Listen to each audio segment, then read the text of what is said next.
Man, this is such an irritating problem in the current state of accounting tech is virtually every tool you have uses a client portal. And sometimes for very good reason, because there's built in like tasks in that system that can be resolved by the client submitting something. Isn't that nice that it auto resolves when they submit that thing? Yeah, but Jason, I already have a portal over here. I already trained 500 clients on how to use this other portal. I don't want another one. Okay, it sucks. And I actually think that it is driving the future of accounting tech in a slightly different direction, which is what we're going to talk about today. Scooch that chair on in, and let's do some Jason on firms.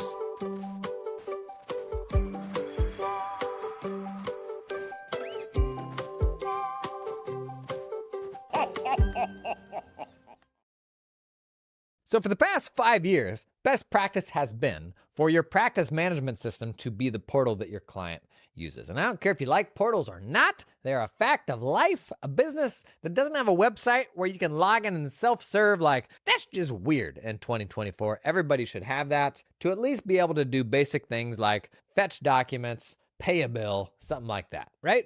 And for the past 5 years, practice management systems have unequivocally been the right place for this stuff to happen. But increasingly, we are getting incredibly powerful workflow tools that have portals of their own. And if you've already got an entire client base trained on your practice management system portal, you're like, I like the cut of your jib workflow tool, but here's the thing is, am I gonna look like a knucklehead for putting another portal in front of my clients? And I think this is where context matters. So to dig into a bit of context here before kind of zooming back out, there is 3 versions of like how you can put portals in front of your clients. One is the one perfect portal to rule them all.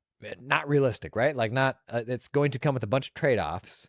Behind the scenes, you're going to do a whole bunch of hustling to move things around and ensure that they're all in the right place. But as far as the client is concerned, which in the end, like at the end, is the North Stars. Probably the most important thing is we should probably have more of a willingness to inconvenience ourselves in service of a better client experience, because client experience is ultimately what drives what someone is willing to pay us, and what they're willing to pay us is what gets daddy home in time to watch the football game while my family eats dinner. So the first version, one portal to rule them all. Second is a portal that is a portal to the other portals. So if you have like to-dos in that primary client portal, probably your practice management system where you ask clients to go out and do these things, creating a to-do that is a link out to the other portal. So you still at least have a single place where they can see all the things that you need from them, but you're still putting multiple interfaces in front of them, which kind of stinks. And then third, multiple portals with multiple logins. That is the very worst. If they're having to remember multiple logins to use you, like that's almost a non-starter for me. And this is where like magic links help, and not having to do those logins, or like have an actual login credential that you remember for the secondary portals. Now, accountants have varying levels of preciousness with like what we're willing to put in front of clients and what we're not. So not everybody's going to land in the same place here. I would add a couple layers of seasoning here. Very infrequent portal use. You know, if you have something that is a once a year sort of thing where the client only does that process once a year, don't fool yourself into thinking that they sit up at night thinking about what your portal looked like last year. They honestly don't give a hoot. So if they have to go out to a magic link or some other portal that looks different than the normal portal once a year, that's less of a big deal than say you got a bookkeeping practice and you use, Keeper, or you use Client Hub or something like that, but then you've got some other practice management system, and that's where they go and they get their tax returns or pay bills or something like that. If that's month over month work with a client where you're requesting information for every set of monthly financials, hopping back and forth with those two portals, that's a very different ask of the client than your PM portal, and then once a year having them go through a different workflow for tax intake. So it is worth delineating between those two things, because that frequency matters. You are fixated on that problem much more than your client does, who does not think about the thing that they have to do once a year very much. Now, an interesting flip of the script that I'm seeing happen more and more, and this goes a little counter to my recommendation that the first tool that you pick in an accounting firm should always be your practice management system. I am seeing increasingly a number of firms who are either newer firms or firms that hadn't previously committed to let's see. Basically, what they're doing is that they are workflow portal first, and in some cases, workflow portals only. And there's 3 situations, like what's the underlying context for these firms that have led them to work that way?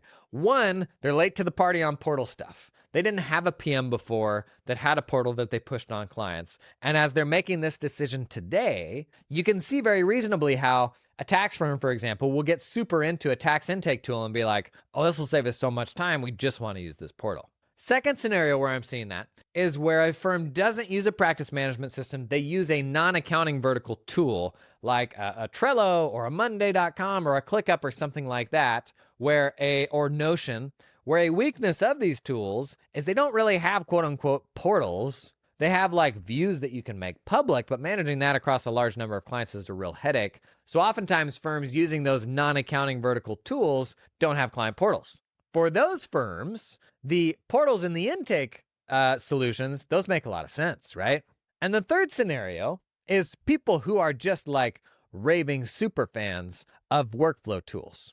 I think you'll see this with Keeper, seeing this with some of the tax intake tools where they're like, this is so much better for us and saves us so much time that I'm actually going to cut bait from the PM portal and just use this. One wild card here is there are dedicated like portal solutions out there where that's all that they do. And so the main ones that firms are using right now are Copilot, Copilot.com, and Liscio. Liscio has really made a push the last couple years into tax intake, into doing a version of tax intake, where in the past they were just kind of messaging and information gathering. They've done a bit more of a pivot to tax. And the strongest argument for these standalone portal tools is kind of the downside of all-in-ones. And also the fear that comes from training a group of clients on a client portal because of exactly the issue that firms are running into now. The tool that has the best portal experience, in all likelihood, is not going to be the tool that is the best workflow experience. And let's say a tool comes out tomorrow or next year or something like that unlocks some amazing workflow things for your team. You're going to be right back to the same problem of, gosh, I don't want to have to retrain all my clients on a different portal. This is the most compelling argument for standalone portal tools, where all they do is the client-facing stuff, giving you the freedom to then behind the scenes run whatever workflow stuff that you want to run. It's a bit of a different way of building your tech stack, but I can see the argument for that.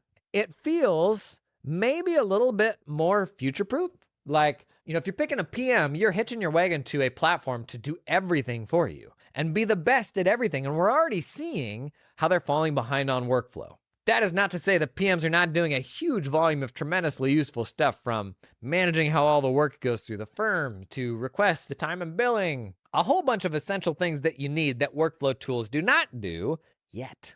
But this is what's really interesting to me, is there was an age when practice management systems were workflow tools. They were the pinnacle of workflow. They were as good as it got. Now, in both bookkeeping and tax work, there's something better. Keeper is not a practice management tool. The tax intake tools I recommend, SafeSend, Soroban, Stanford Tax, they're not practice management systems. They don't do a whole bunch of essential stuff that you need, but they have redefined how good workflow can be to a level that I have argued this year has for the first time become essential. Even if you're adding a bunch of manual work, having to move information between different portals, and that's a pain and nobody likes it, it is still low skill work. And the downside of that is vastly outweighed by the upside of how good these intake solutions have become, how much time they can save you tracking down information from your clients, and what a premium experience that is for your client if you compare it to the dumb organizers that we put in front of them that are not tailored at all, and they're like, why are you asking for my name again or my address? Or why do I even have to look at this page? Even if it has it pre-filled from last year, why are you giving me this stuff? It's very clearly not something that has been tailored for them, which creates a whole bunch more work in the tax prep process, because that lack of tailoring then has to be done by a human as they're putting together the return and figuring out what information they need to ask for. This episode is sponsored in part by LiveFlow. I had the opportunity recently to give a talk at a LiveFlow leadership sort of retreat, where they actually pulled together 30 thought leader-y accountants sort of folks into a single space for a couple of days. And I watched in amazement as they ran these sessions, getting feedback from folks of everything that they wanted changed about the product, from big things to little tiny things, to then on the second day, I turned up early for my session and they were wrapping up a thing previously where they were outlining literally all of the changes that they had made in the product overnight according to the things that the accountants had told them the day before. And this, gang, is the value of vendors that are actually plugged into our ecosystem and showing up at conferences. LifeFlow raised a Series A couple months back, and most of the time that money just gets poured into web ads. But to see them investing it in like creating a space and literally like flying people out and saying, tell us everything that you think about our product and how we can make it better. Actual accountants, man, that is really cool, and that is the way to do it. LifeFlow, if you're not familiar, it's a tool to sync QuickBooks and Xero data either to your spreadsheets, Excel, or Google Sheets, but also now to these live updating dashboards that are pretty cool. We did a demo of it recently on the YouTube channel. Learn more about LifeFlow, check out the link down in the show notes. This episode is sponsored in part by TeamUp, who helps you hire talented Filipino accountants directly. Let me just run you through what they did in the last week. I think you'll be impressed. Just kicked off 2 new recruitments, looking for a senior tax accountant and a staff level accountant, both for firms who are returning to TeamUp for more hires. Active projects they've got in the works. Man, I got access to the mainframe here. Not really, they send me a weekly report now. They've got 23 active projects going. Just over 50% of those are with new firms. The rest are with firms who are coming back for more hires. And they've got 5 new hires that are kind of in the early stages, pre-recruiting. The positions, executive assistant, senior tax accountant, senior tax accountant, and accountant, 4 of those 5 are firms who are coming back to TeamUp to do another hire. And you know what that means? It means they didn't regret it the first time. You know what I mean? I don't know why I said it like that. Learn more about TeamUp? Check out the link down in the show notes. So these tax intake tools are saving you time on workflow, but also delivering a much better client experience than ever before. And then Keeper, if you run a bookkeeping practice, like Keeper has totally redefined like what month-end automation looks like. And so how should the practice management systems feel about that? On the one hand, especially in tax intake, you're going to see, I think it's almost inevitable that the practice management systems that are leaning into tax lean into tax workflow and start like doing a version of what tax intake tools do now. And the way that this always happens is they will roll out a version 1 and it does 20% of what these more mature solutions do. And they're like, we got it now. And all the people that use that practice management system are like, yay, I'm glad we waited. And then you get into it and it kind of sucks because the version 1 of everything sucks. The version 1 of these tools that are crushing it right now, that sucked too. I wasn't recommending that version 1. The fact is they're on version like 3 and 4 right now, and that's why they're better. But for practice management systems, they're bigger companies. And for them to pivot into this, like build a really good version of this workflow stuff, compared to these workflow companies that are still very small, who's got the easier shift to make? PMs, mature PMs getting into workflow, or people who are crushing workflow already getting into PM stuff? Bum, bum, bum. Did you just soil yourself thinking like, crap, I'm so into this PM. Don't tell me that my workflow tool that I also like is then going to turn into a PM. Buddy, I think it's inevitable. I kind of think that's where we're headed. And I don't see one side or the other winning. I do see it maybe consolidating the options a bit. Gosh, there's way too many PMs. I'm up to a list of like 46 PMs now, I think it is, that are marketing to US firms. And my gosh, 2/3 of them should never be touched. I recommended like 9, I think, this year. And then there's another group after that that's like, maybe, and it almost seems like there's a better solution always. But most of them are like, holy moly, nobody should ever be using these. So I suspect we'll see some contraction in the PMs that are out there now and some of that stuff going away. Similarly, some of these workflow tools ultimately will probably not be capable of building a really good PM because that's a really hard thing to do in its own right. But it's going to be really interesting to see. Because PMs, not long ago, they were workflow. Now, these workflow tools, they are workflow. And I think most people will gravitate towards what is the most core helpful tool for my workflow, and that's no longer PMs. Now, cool, interesting conversation, Jason. Tell me what to do with my portal. If I can give you any wisdom here, it is something that I've been actually railing on quite a bit here, is don't be afraid of manual processes. Like there is no version of a unified portal experience that can be totally done with tech. And so many people are like offended by that and refuse to accept that reality. Gang, the best tools to do a specific job right now do not integrate with your practice management system. That is a reality.